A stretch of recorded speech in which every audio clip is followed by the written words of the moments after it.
સ્થાનિક સ્વરાજની ચૂંટણીને લઈને પ્રચારના શ્રી ગણેશ થઈ ચૂક્યા છે ત્યારે કોંગ્રેસે પણ યુવાઓ પર જે છે તે ભરોસો રાખ્યો છે અને અનેક યુવા ચહેરાઓને તક આપી છે. ખાસ કરીને વાત કરવામાં આવે અમદાવાદના વિરાટનગર, તો વિરાટનગરમાં પણ પાયલબેન લિંબાચિયા છે, તેમના ઉપર પાર્ટીએ કળશ દોડ્યો છે અને એક યંગ ચહેરાને તેઓએ તક આપી છે. આપણી સાથે પાયલબેન છે, તેમની સાથે વાત કરશું.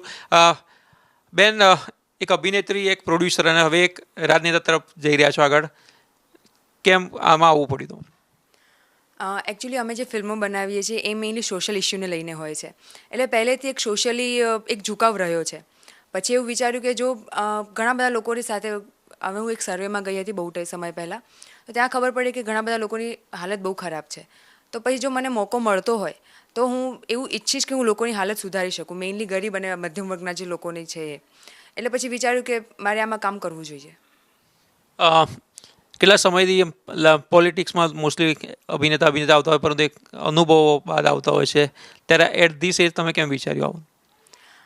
હવે એમાં તો હું એવું કહીશ કે નાની ઉંમરમાં હું શીખી લઈશ તો મોટી ઉંમરમાં વધારે સારું કામ કરી શકીશ, આ મારું માનવું છે.